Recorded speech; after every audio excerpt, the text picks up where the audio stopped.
In the story of Prometheus, basically the cover, that's what that arc is supposed to be, the Titan, giant, or Nephilim, actually super giant, as he was known.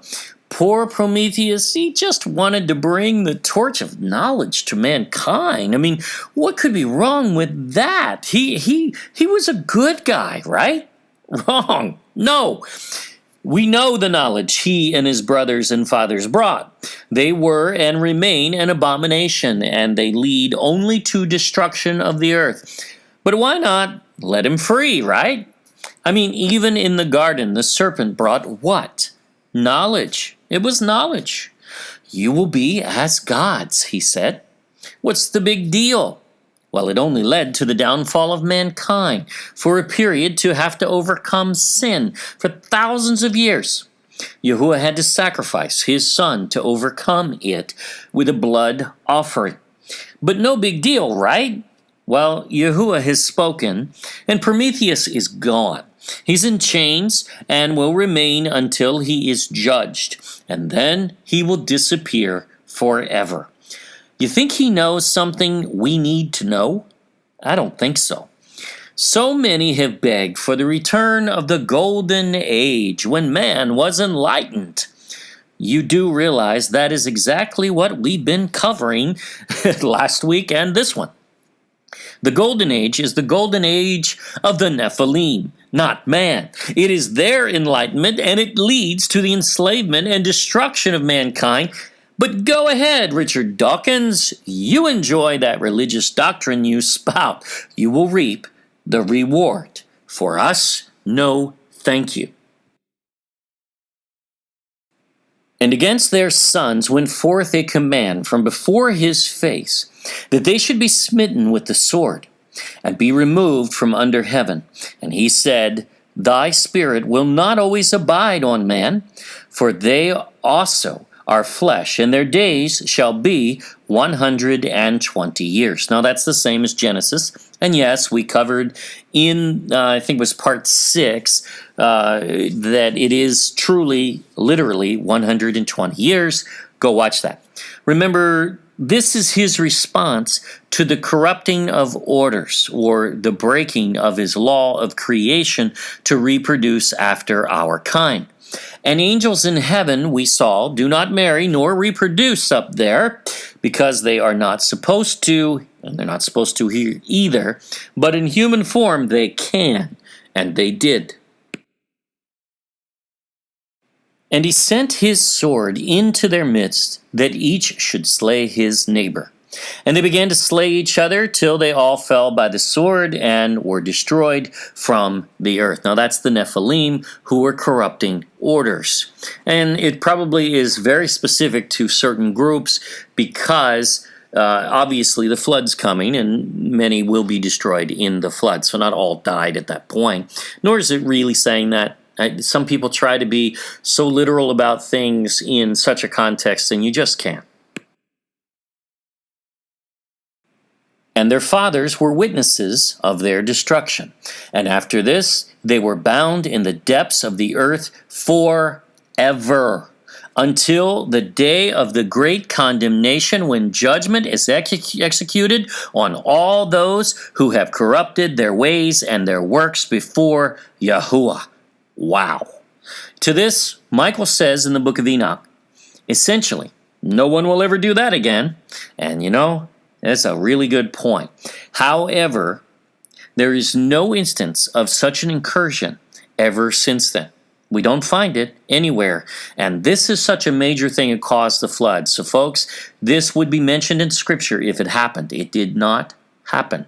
Now, we're going to return to the days of Noah in the end times. And we're getting there today. So will it happen? I don't know, but there's a good chance that it will. Certainly transhumanism embodies the very same.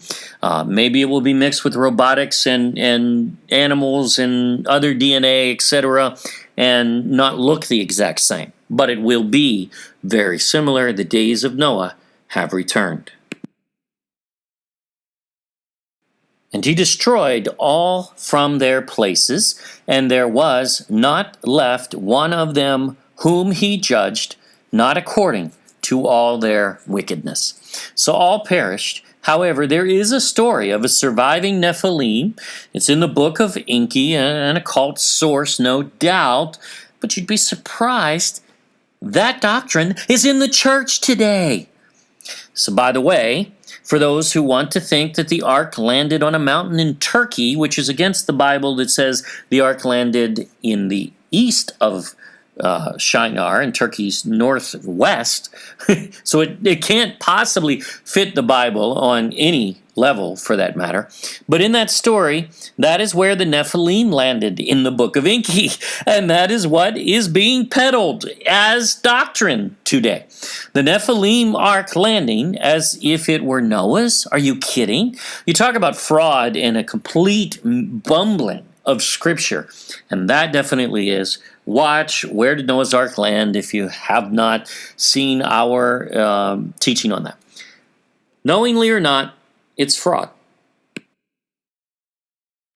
And he made for all his works a new and righteous nature. Whew, wow, what a wording. So that they should not sin in their whole nature forever, but should be all righteous, each in his kind always. Now, were they righteous after the flood? Well, not for long. As soon as Noah died, and this is actually in Jubilees, they began to stray massively. And we know about the Tower of Babel and so on and so on. So, did this prophecy not come true then? This is the origin of basically Paul's doctrine of if any man be in Messiah, he is a new creature or new creation.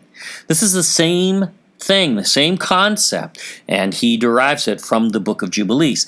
The nature of salvation, and it is forever. See, salvation is forever. That's not a lie. That's not untrue. It's fact. See, our bodies die, but that's not really death. Not according to the Bible and not as the Bible sees it. The Bible sees that as sleep, as rest. We go to sleep. But on the day of judgment, we are resurrected and judged righteous, and then, if so, we live forever. There you go.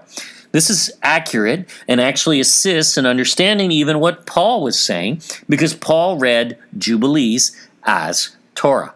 No, all sinned and have fallen short of the glory. There's no doubt about that. And in our age, but in the age to come, all that will be left will be righteous, or they'll be gone.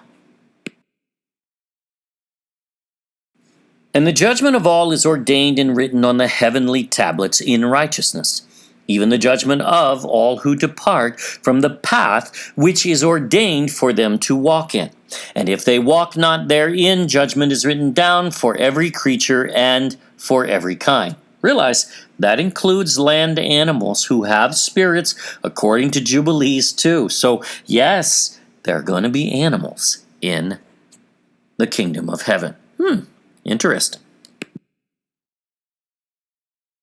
Let's go to chapter 7, verse 21. For owing to these three things came the flood upon the earth. What is the cause of the flood? Most seminaries don't have a very good answer for that. An angry God who just got bored one day? Of course not. That's illiterate. Yet when one rejects this narrative, they really lose all debate with the occultists because they don't know the Bible nor have foundation. Nor do they know a loving Elohim. They don't understand him. Nor can they if they don't get this. Namely, owing to the fornication wherein the watchers against the law of their ordinances, see, there's a law of their ordinances, went a-whoring after the daughters of men. Is that not clear? Do we not know now completely what Genesis has been saying all along? And took themselves wives of all which they chose, and they made the beginning of uncleanness. Wow. Understand how important this was to Yahuah. His creation was being wiped out and defiled. He saved it. And it was the corruption of orders. the modifying of DNA, essentially. And we're having such conversations this very day in the scientific communities, because it is a godless community of idiots many times who don't understand what they're even begging for. They are begging for the return of the Nephilim. That is lunacy, including the founder of Facebook, who go out there, he's propagating such and simply Nephilim doctrine. And who knows, maybe he even has Nephilim blood for that matter. And they begat sons, the Nephidim, and they were all unlike. Now, Charles here doesn't wish to believe each may be unique, yet we see many differences in mythologies between these monstrosities, and this may not actually be a corruption as he assumes, and he's just assuming it. He doesn't know. Many times when a scholar simply does not wish to believe something, well, they claim it a corruption. That's their normal, the status quo, and it's usually ignorance. This does not appear to be such a corruption. And they devoured one another, and the giants, Nephilim, slew the Nephil. Now that's a different classification, it appears. Likely the offspring of Nephilim, perhaps, and human women. So they weren't fully, Nephilim. They weren't part angel to such a degree. They were watered down, their bloodlines. And the second generation, likely smaller. They've lost size over the generations, and that's why today their bloodlines, though they try to keep them as pure as they can, there's too much human in there, and many just look human regardless. And the Nephil slew the Elio. Now that would be what? The elves, maybe? Well, maybe. We don't know, but it would make sense as elves, fairies, dwarves fill the annals of mythology, so maybe. Not all of these hybrids were giants, by the way. Some were small. You can see Lord of the Rings kind of forming here, right? Check it out. And the Elio, mankind, and one man, another. Murder everywhere. And Yahuah hears the cries of the blood of every innocent murdered. We're rising to the same level today, folks, as the days of Noah have already begun to return. Verse 23, and every one sold himself to work iniquity and to shed much blood, and the earth was filled with iniquity. Notice the term sold himself. Guys, that's not much different from today. There are professions out there where one must sell themselves out to a message of propaganda, to a message that really comes from this kind of Nephilim ideology. Just saying. Won't go there, but just saying. And after this, they, the Nephilim, sinned against, well, they didn't stop with just men, the beasts and the birds and all that moveth and walketh on the earth. Wow! This is why they too needed to reboot during the flood, and only pure ones saved to go into the ark. Notice it does not include marine life, which is why there's no record of marine life being wiped out, which is why that is the measure of creation, and you will find the center of marine biodiversity on all of Earth in a pocket in the Philippines. Just saying. Watch Solomon's Gold series.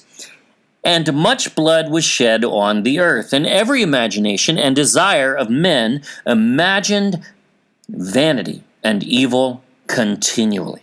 Ugh, what an awful place to live. We're heading there. Is this that hard to imagine in our days when the earth is marching to the same end right now?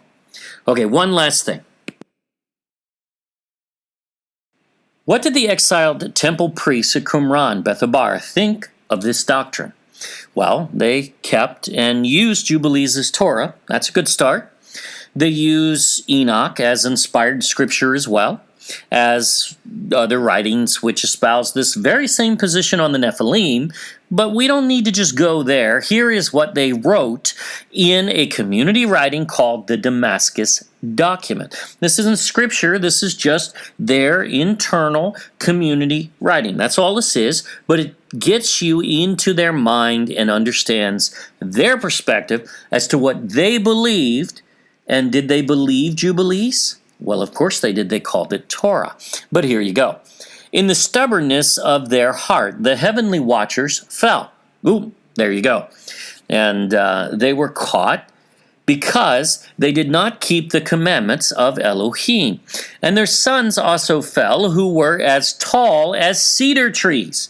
Well, they're quoting Amos essentially there, by the way, and yes, they knew these were giants, and that angels procreated a new race with human women. It's right there. They knew how to read Genesis 6, and whose bodies were like mountains. These are Nephilim.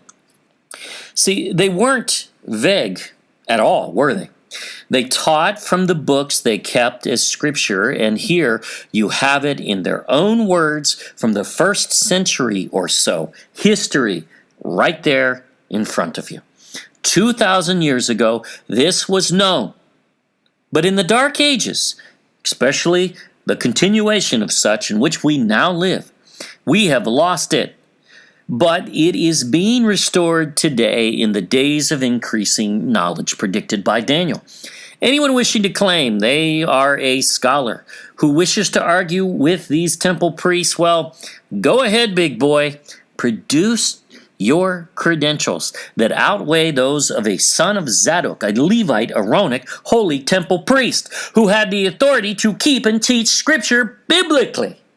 Why aren't we going and absorbing every word that these guys wrote? Well, we are, but most are not. Yeah, no one today has such, which is why we should all return to what they taught in Qumran, Bethabara, and to what they say is scripture, because they are the actual biblical authorities set in place by Jacob, and by Moses. We spent a lot of time on this topic for good reason. Many of you are already aware, at least somewhat. But for some of you, this may be the revelation which lifts the lid on opening the floodgates of increasing knowledge. I will say it did for me personally, and I think most of the people who here at the God Culture would say the same thing.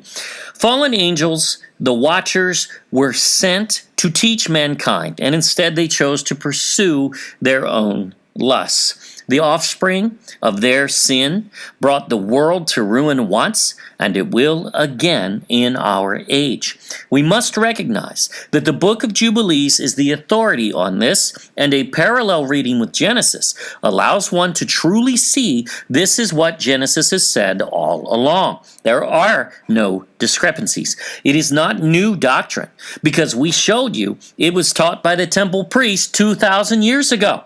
The church position for some who are against this is the one that is new and frankly impotent, as they have a massive problem as people are leaving their denominations in droves because they have no good answer or foundation for the occult accusations about the flood and creation, especially which are under attack right now.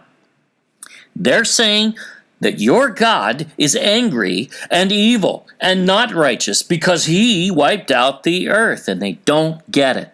We've told that story very well in these videos. It's like dominoes and rolls downhill and builds momentum when they deny part of Scripture. This is why we must restore his word, all of it, that we possibly can, as he inspired it for good reason. Yahuah is not an evil God, or as Richard Dawkins would mischaracterize, as an erratic psychopath or the sort similar. Because that guy is ignorant and doesn't even know the story, of course. He's retelling the wrong story of Genesis, and then he takes that false paradigm and argues with himself. That's really the epitome of ignorance. What a fool. No surprise, He is a Satanist. We can know these things, and we hope that you have learned from yet another Answer in Jubilees. Yah bless to everyone. The Book of Jubilees, the Torah calendar, named by the Temple Priests in Qumran as the source of the exact determination of how to keep Torah's calendar in the Damascus document. Yes, they called it Torah and used it as such. This book renders the very first map of the world, the most ancient geography in all of history. Jubilees, also known as the Book of Division, as Noah partitions the entire earth to his 3 sons, finds the Garden of Eden in the Philippines, pinpoints the seat of Gog of Magog's power, demonstrates continental divides originate with Noah, and much more. It is the second witness to Genesis in Torah and concurs. It tests as Torah, and we encourage you to review this full test for yourself in the beginning of this book. It was the priests who were exiled from the temple who lived in Qumran, known in Bible times as Bethabara, where Messiah was baptized and John the Baptist of temple priestly caste lived and operated. As these were his fellow Levite priests exiled from the temple, who continued to keep Scripture there, as well as operate a functioning compound modeled in part after the temple. This is the only historic library of precedents for the Old Testament canon in ancient history, yet explained away in willing ignorance, just as 2 Peter 3 warned. Based on the R.H. Charles translation from the Ethiopic, this book will enlighten, and its revelation will rock your world. As all 50 chapters appear in this book with curated and edited margin notes, in large print Bible format, easy to read. This 288-page quality paperback has a high-resolution section of maps that represent the world's oldest map by Noah. Read it and test it for yourself, and you will likely find, as we have, this book is inspired, even canon, in history. Available free worldwide in ebook, or purchase a print copy today on Shopee Philippines or Amazon internationally. Just go to bookofjubilees.org, and the links are there for your area. We also offer bundle pricing with our other books in the Philippines.